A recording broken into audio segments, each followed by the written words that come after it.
Barak the Hawa Brakatha, Yahusha, Barak the Hawa Brakatha, Yahusha, Ba Hashem, Rakakwadash, the honors to the apostles, the elders, salutations to you, sincere brothers, teaching in truth and sincerity. Lesson will be entitled, So Long, Puffy. Lord, will you are edified. Video was inspired by the video from the platform, Nino Brown. Video entitled, Diddy Screwed Over Ciroc and They Ended His Life. Video will be used for use. Pay close attention to this video. And we know, first and foremost, that ultimately, or when it boils down to, that Yahweh Ba Hashem, Yahweh Shah controls every fucking thing.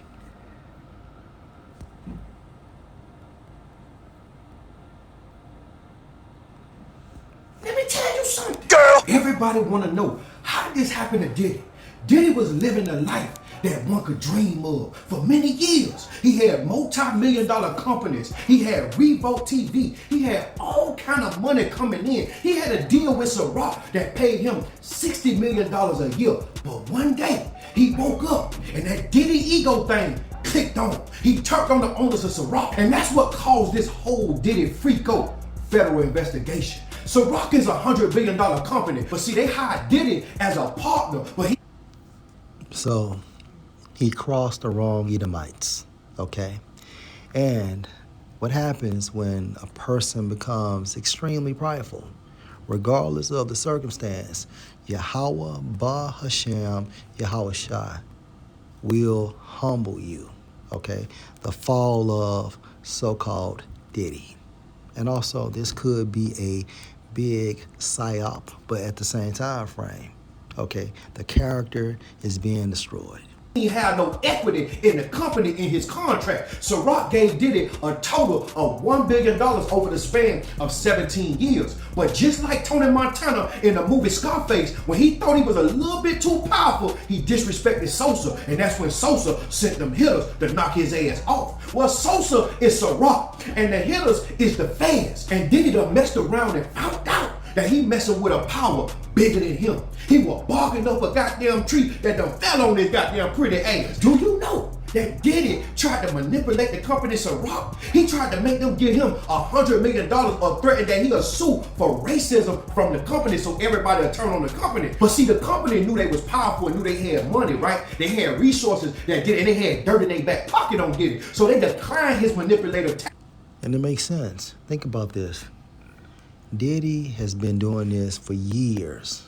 So what triggered this domino effect that landed him to his demise?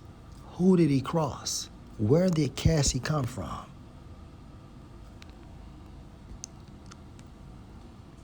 And he went ahead and tried to sue them in June of 2023. And about 5 months later, in about November of 2023, that's when Cassie came out and sued Diddy for an undisclosed amount of money, and he settled in less than 24 hours. The company had already started playing chess and moving pieces on the board, right? In January of 2024, Diddy attempted to drop the lawsuit against Ciroc, but it was too late. They took that disrespect that Diddy did as some unforgivable cologne. Because you still a nigga, no matter how much money you accumulate. Okay, so you're a so-called billionaire, but at the same time frame, you know, if Esau is able to give you $1 billion, think about how much money he's playing with. If he gives a nigga $1 billion, think about how much fucking money he's playing with. Can't be forgiven. You got to see us about that. Cause see, the Ciroc owners was studying Diddy the whole damn time. He thought they was cool. He thought the people was on the type of time he was on, but he was really under surveillance doing his contract. They knew he was nasty. They knew he had all that goddamn baby oil and Johnson & Johnson in there. They watched. They said, "What's up with this? What's going on dope, and he trusted them, and he invited them to the Frico parties. They probably never indulged, they probably never engaged. That's why they stuck them in the goddamn cameras, because they knew what was going on. They knew not to get involved, because they knew they was gonna screw him over time as he tried to play them. Think about what I'm saying. They kept it in their back pocket because they never trusted Diddy. They knew that his ego would be an issue with doing business with him. So just like Sosa in the movie Scarface, they moved with power and they silenced Diddy for the rest of his life. Diddy ain't never gonna escape it. I don't care what kind of lawyer he gonna get Cochran. It don't matter what, they got too much footage and they finna take down. So, in the words of Diddy, let's work.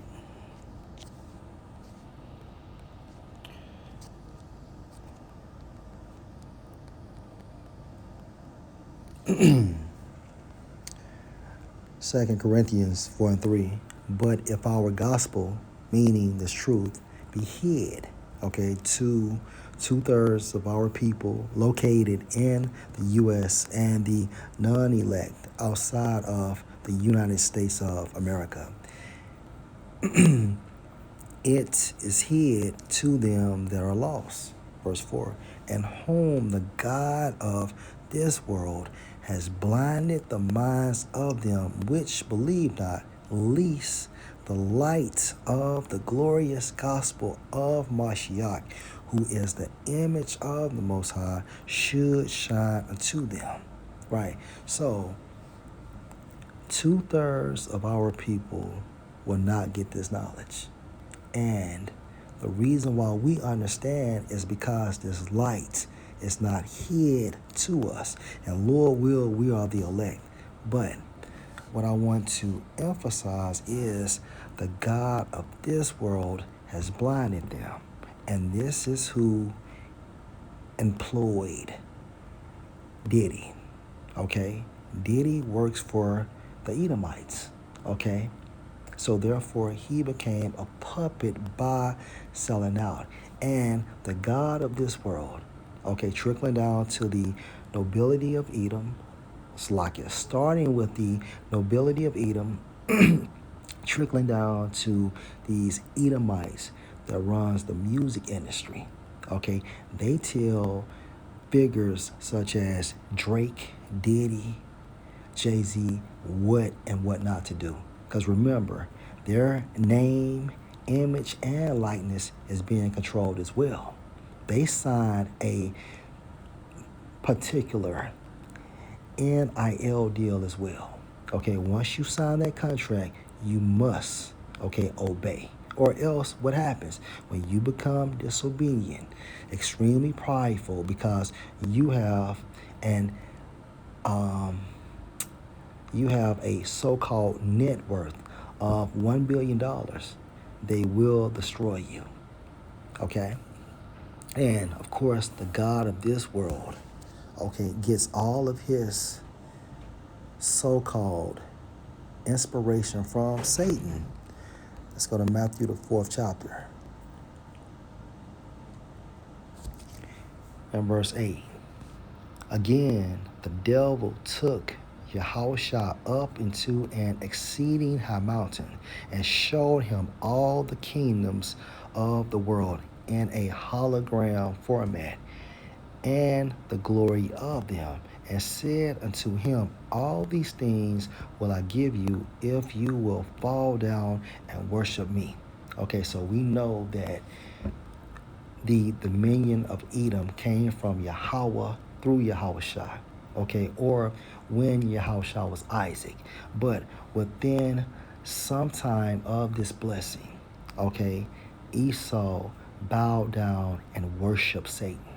Okay, he is inspired by Satan. The whole concept of the new world order comes from Satan. Okay, so you have the nobility of Edom, okay, receiving their information from the spiritual being Satan, just like the elect, beginning with the apostles of Great Millstone, they received their spiritual intel from the Holy Spirit, okay, from Yahushua, administered by the angels, okay. So the apostles are the top men on the right-hand side on earth, and then the nobility / international bankers are the top men on the left hand side. Yahushua inspires the apostles, and the spiritual being Satan inspires the nobility of Edom. Do you see the balance? Okay.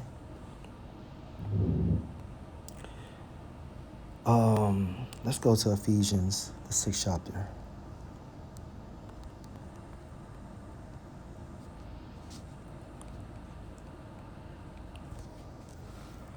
In verse 12, for we wrestle, meaning fight, not against flesh and blood. See, it's deeper than that. It's deeper than a so-called white man wearing a suit and tie, okay, and living in a gigantic estate. It's deeper than that. But against principalities, meaning what?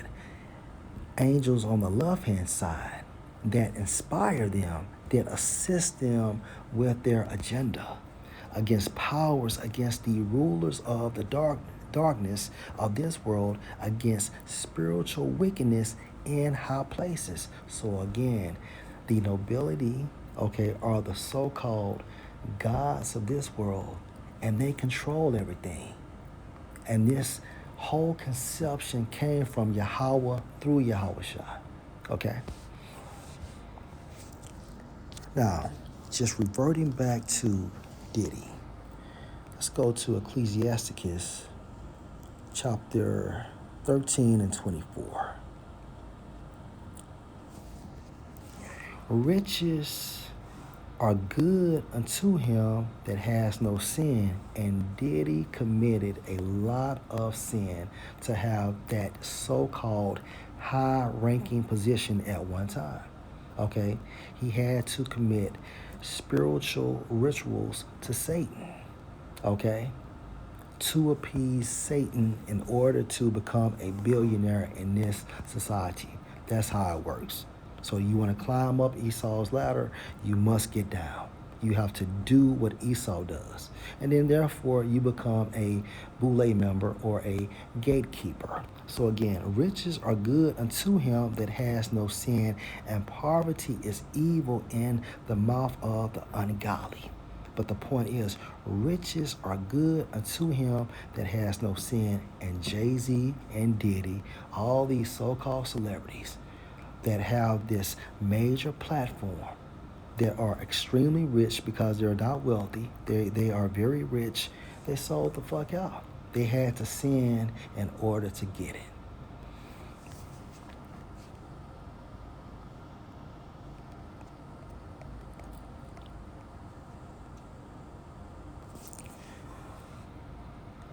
Ecclesiasticus 9 and 11. Envy not the glory of a sinner.